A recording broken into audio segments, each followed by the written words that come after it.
Good evening, ghoulies and ghosties and long-leggedy beasties. This is Alex coming at you from the underworld, and welcome back to another episode of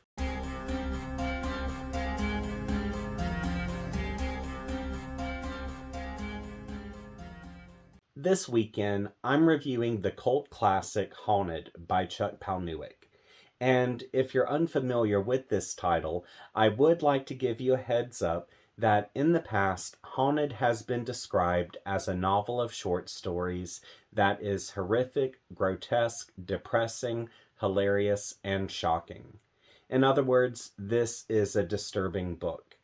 So, if you're easily triggered, you might want to skip this review and check out a different video on this channel. Otherwise, if you decide to continue forward, just know that I will be discussing subjects that are sexually graphic and violent, as well as a story that regards abusive TERFs. Also, I would like to add that I buddy read this with my good online friend Hanny, and even though I've read Palahniuk before, this was actually new territory for her. So, as you can imagine, I was really excited to see how she would respond to Palahniuk's twisted style. Or, more specifically, how she would respond to his story Guts, which I'll get into that later. Anywho, I would just like to take this opportunity to thank Hanny for buddy reading this with me, because as always, we had a lot of really great discussions. But aside from our deep dives, there were actually a couple of stories in this that catered to sick and twisted humor, which I'm totally grateful that both of us are equally damaged, because it made this experience even that much better. But before I get too far ahead of myself, let's go in and head off to Mr. Whittier's Writer's Retreat, where we'll spend the next 3 months with a group of aspiring authors who are each trying to create a masterpiece that will guarantee them fame.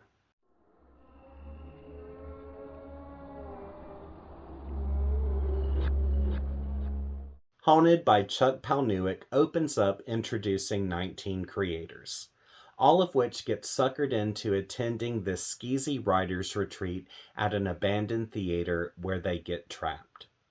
Also, it's noted each of these creators go by a pseudonym that reflects their infamous background. For example, there's Saint Gutfrey, Lady Baglady, Director Denial, Conrad Snarky, the Reverend Godless, the Baroness Frostbite, the Countess Foresight, and the list continues. Which, upon getting to know each of these characters, before they tell their story, they set the stage with a spoken word poem that acts as a prologue. From here, we receive stories of masturbation gone wrong, wealthy people playing homeless to have a vacation, anatomically correct sex dolls, a group of TERFs who abuse a possible transgender person, an ex-military drag queen who allows people to beat him for money, a person who gets boiled alive, a twisted take on Marilyn Monroe, and much more. Meanwhile, as the frame story advances, living conditions get worse for the creators, and as they begin dropping off like flies, we discover there's no lengths to which they won't go to become famous.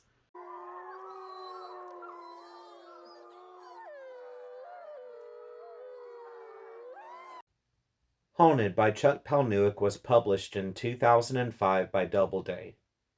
Upon its release, Random House described Haunted as being a satire of reality television. Specifically, the real world meets alive. But at the same time, they recognize that it pulled from the great literary tradition of the Canterbury Tales, the Decameron, and the English storytellers who stayed at the Villa Diodati.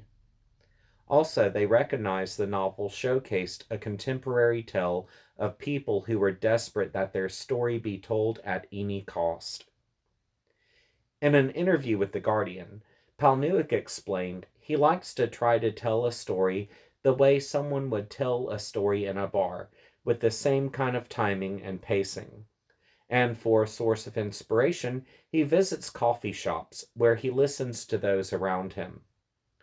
Furthermore, Palahniuk explained the initial premise for Haunted was inspired by the short stories of Edgar Allan Poe, as Poe was good at writing stories that exploited the unspoken horrors of his day. For instance, he was obsessed with premature burial. And as Palahniuk plotted, he continued to wonder if Poe were alive today, what would be the everyday horrors he would write about? Palahniuk then added, plus, I had to write a food book.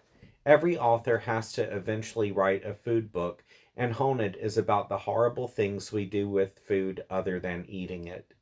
And every story in Haunted contains food in some way, but it is told by people trying to deny their hunger. That's the big concept. Fun facts!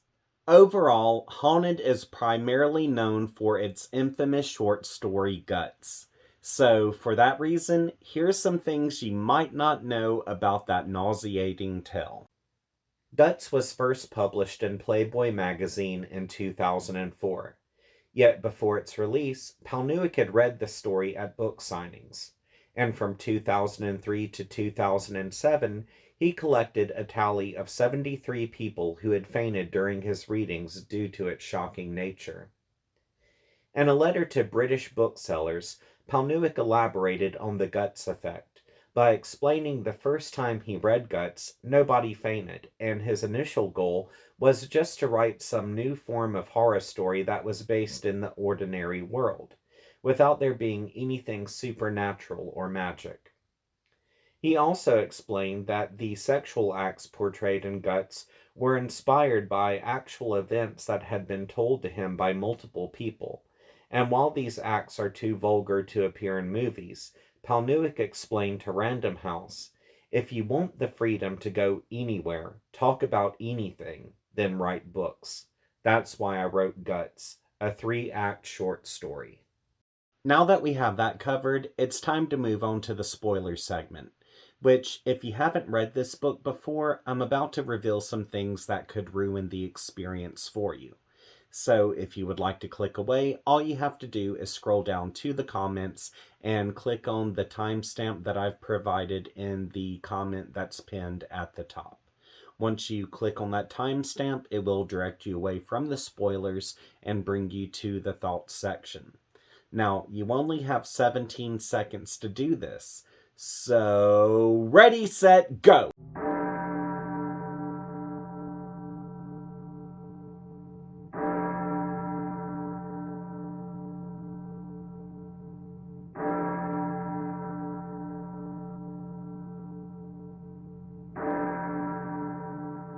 Since everyone's had the opportunity to click away, I would like to talk about a few stories that really got under my skin.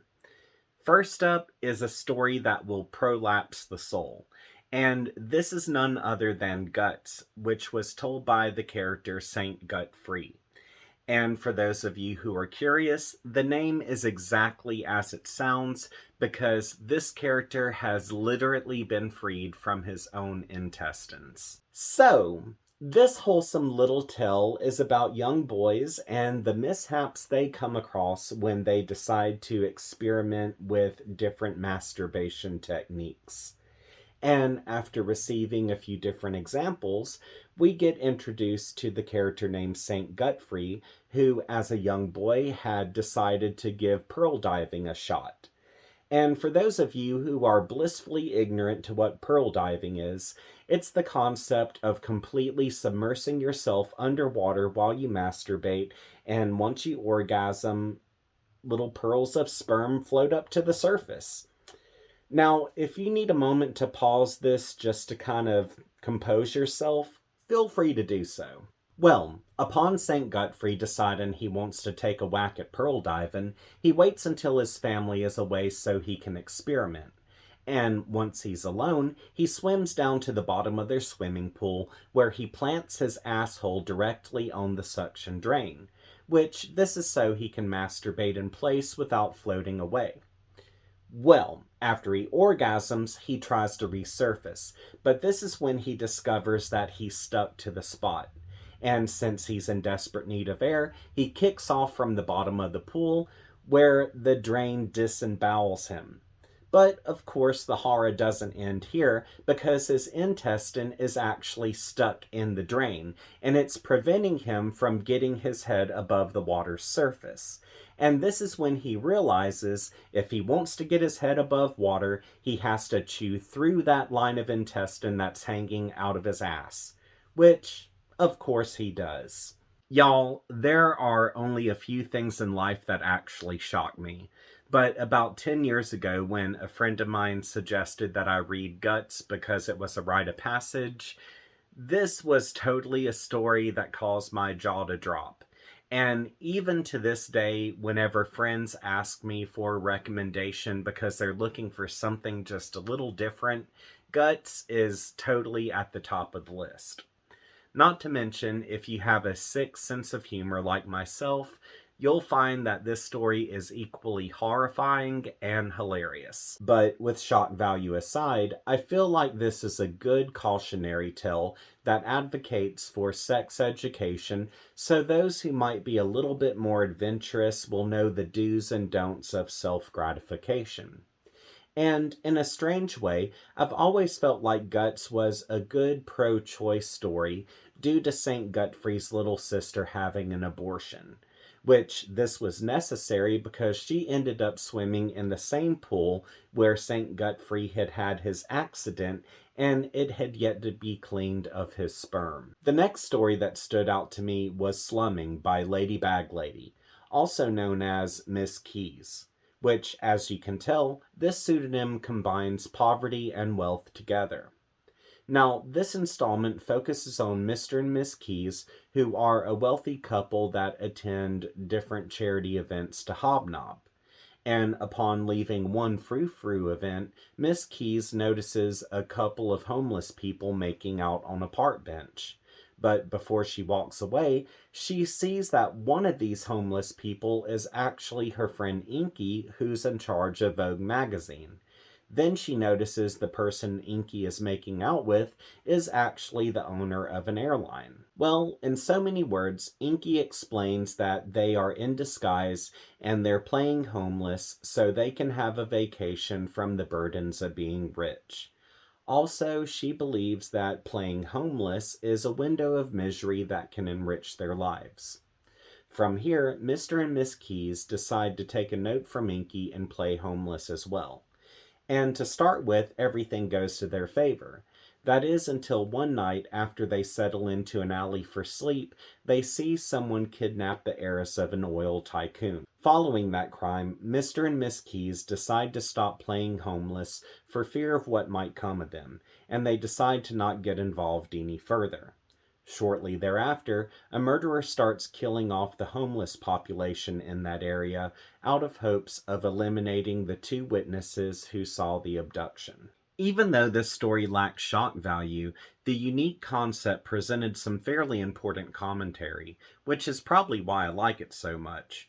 For example, I believe the main focus of this work shows rich privilege, as it depicts rich people who have decided to become homeless to cure themselves of boredom and to strip themselves of obligation.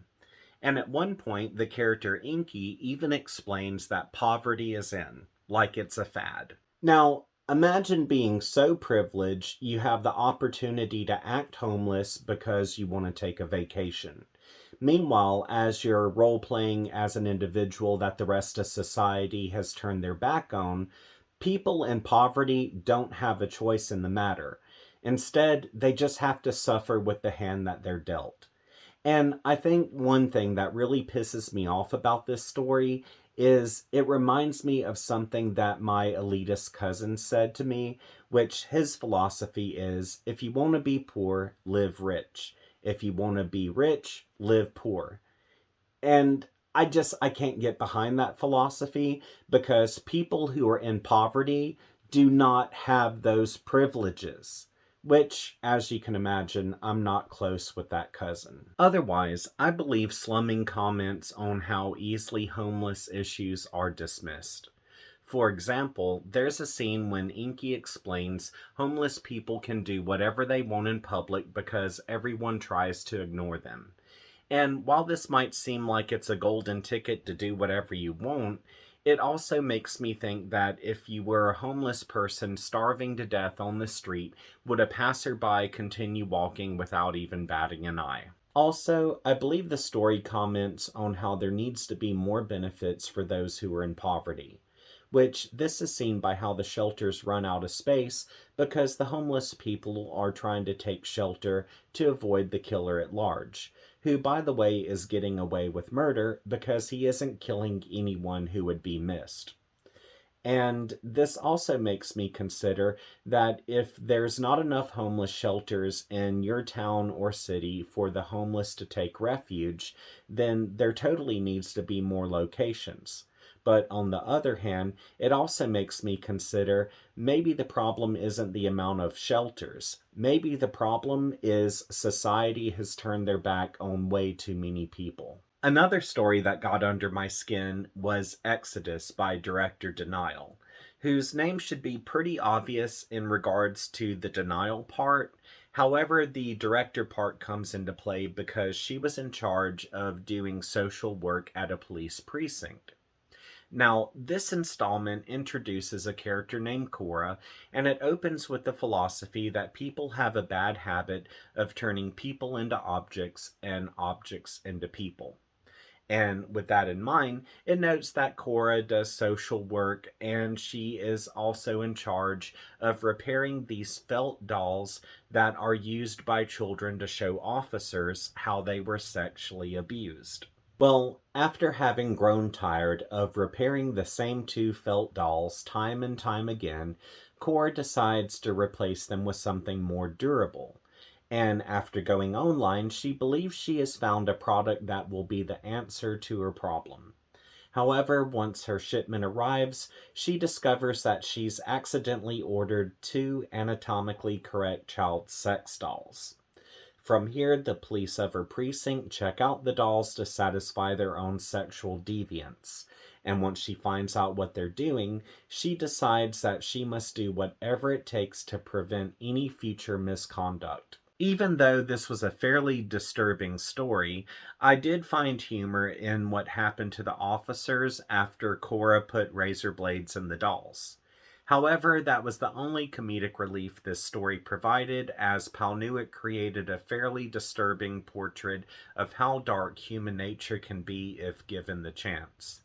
And even though the victims in the story were nothing more than dolls, due to what the officers did, it made me wonder what other activities they were indulging in behind closed doors and if their depravity knew any limits.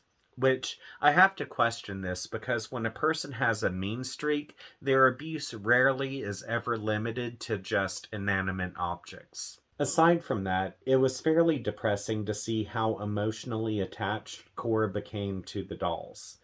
And I tend to think this might be because she was lonely, but since we really don't have any context on her background, it could easily be that she could relate to the dolls because maybe she was a sex abuse survivor. But regardless of what her motive was, I think this story does a good job of showing how people process emotion and how authority figures can be just as corrupted as anyone else on the street. Other than those stories, I feel like there were quite a few other moments and stories in this book that I will probably never be able to unread, especially this next story that absolutely pissed me off.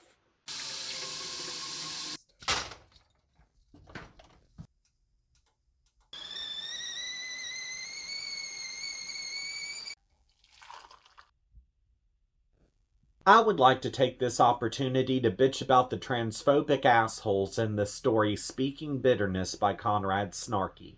Now, this infuriating piece presents a women's empowerment group who is one day met by a woman named Miranda, who they think is actually a person that is transgender. And even though it's none of their damn business what's between Miranda's legs, she came to them seeking sisterhood.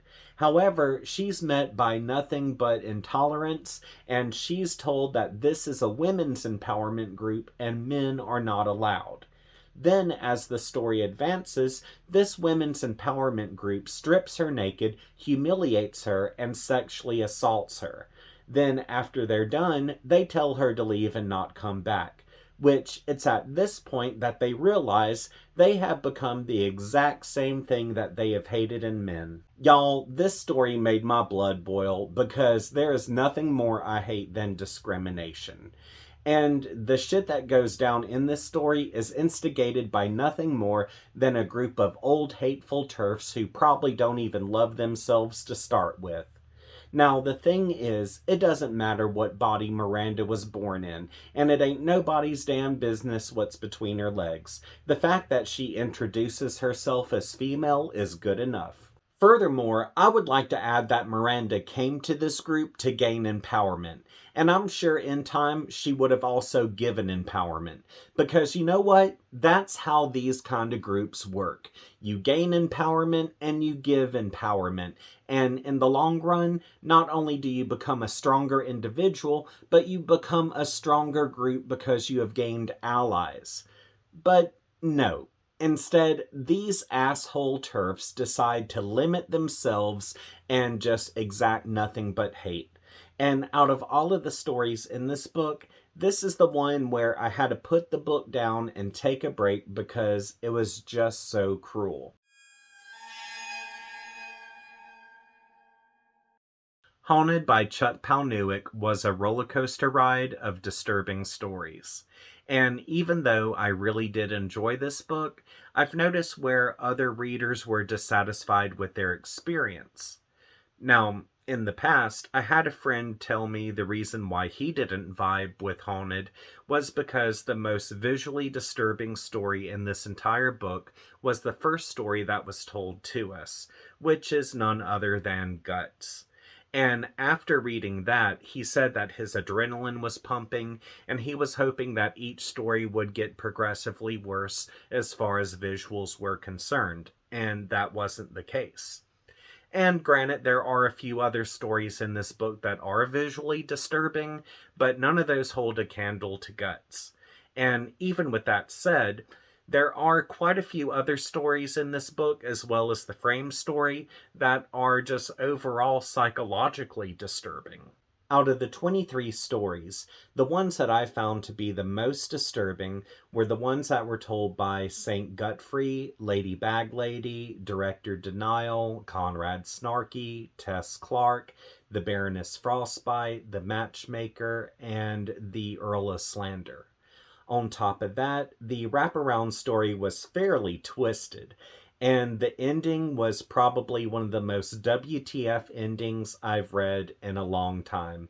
So, yeah, I totally feel like the grand finale was well worth it. Otherwise, stories that I found to be entertaining but not disturbing were those that were told by Mr. Whittier, Mother Nature, Sister Vigilante, Chef Assassin, the Countess Forsyte, The Missing Link, and Miss Sneezy. As for stories go that I didn't vibe with whatsoever, that would include tales told by Miss America, the Duke of Andals, and Agent Tattletale.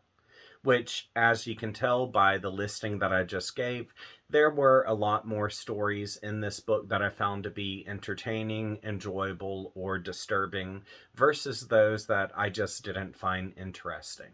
Overall, I feel like this book was a great character study that presented quite a few important topics and cautionary tales. And at the same time, I noticed where there were stories that commented on beauty standards, acceptance, loss, greed, slander, and the list continues. Aside from that, I love how Palahniuk referenced Mary Shelley throughout the frame story, especially in regards to the infamous experience she had with Percy Shelley, Lord Byron, John Polidori, and her sister. And because of us having this comparison, it kind of threw a red flag up for me, which indicated we were in for a very WTF ending. Which, to be perfectly honest, the ending was pretty twisted. But also, I feel like the Shelley reference verified that the characters, themes, and setting that Palahniuk had created was in fact Gothic. Theme-wise, the main focus of this work is how far would you go to become famous? So obviously greed is a motivating factor here. But in the process of trying to achieve fame, eventually the name of the game changes and we're met with a scenario of how much trauma would you suffer to gain attention. And once this is introduced, it becomes obvious that whatever autobiography is released on this experience will actually be fiction disguised as nonfiction. Another subject that stood out to me was acceptance, and this was seen in the story Speaking Bitterness by Conrad Snarky. Now, even though this installment is a hard pill to swallow, I do feel like it is an important read as it shows how unapologetic transphobia, bigotry, and discrimination can be. Meanwhile, it puts us in the shoes of the violated character and causes us to feel a great deal of empathy and sympathy for her. So, hopefully, due to the brutality that happens in this story, perhaps it will make the judgmental readers become more accepting of others. Another subject that comes into play is beauty standards, which this is seen in the story post-production by Miss Clark. And unlike everyone else in this book, she's the only one who has a detailed account of why she's at Mr. Whittier's retreat. Also, unlike everyone else, she's there for other reasons than fame. But among the four stories that Miss Clark shares, she introduces herself by speaking about a time when she and her husband had decided to become amateur porn stars to make a little extra money. However, after filming, she watches the footage of herself and her husband only to feel horrified by the fact that they look too old and this is going to be laughable. From there, her life eventually falls apart. Now, after learning about Miss Clark's backstory, we discover that loss, grief, and the drive for closure is what later motivates her into going to Mr. Whittier's retreat. But as far as beauty standards are concerned, post-production is truly the first stepping stone in a series of unfortunate events for this character.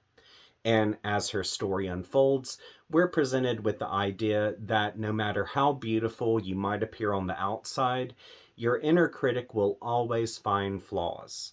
Also, I felt like the story did a good job by commenting on how Photoshop, or in this case porn, is an instigator for instilling within the general public unachievable goals or expectations. Well, even though there are quite a few other subjects that this book covers, if I were to deep dive into those subjects, this video would be a few hours long. So, anywho, at the end of the day, Haunted didn't scare me or creep me out. However, it was very depressing, original, and it did provide quite a few gross outs. Haunted by Chuck Palahniuk is a bird of many feathers.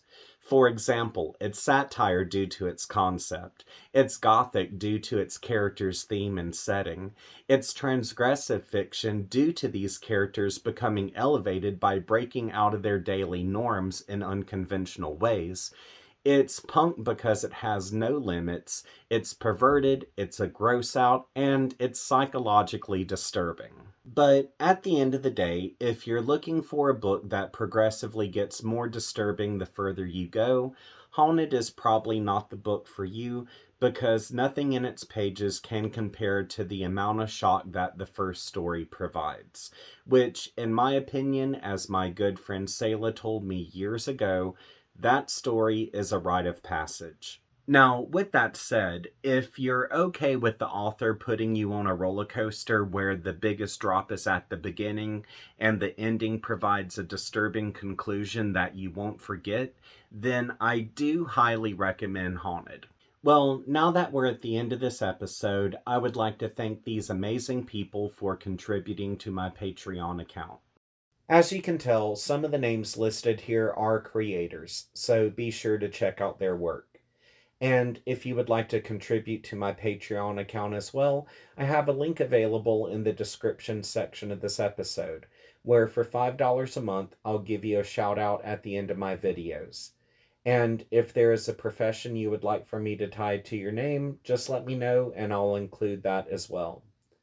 Also, I do have a $10 tier available where for $10 a month, I'll still give you this shout out, but I do creepy photography on the side. So at the beginning of every month, I'll send you over one of my creepy photos. From there, you can print it off and do whatever you like with it. So if you're able to do this, that's awesome. If not, no sweat. I just hope you return to this channel so we can have a good time together. Also, if you would like to hit me up on social media, links to my Facebook, Twitter, TikTok, and Instagram are all available in the description section of this episode. And if you have not subscribed to this channel, be sure to subscribe and click that notifications bell because I do have more book reviews coming in the near future. So until we see each other again, I hope you're doing well and sweet nightmares.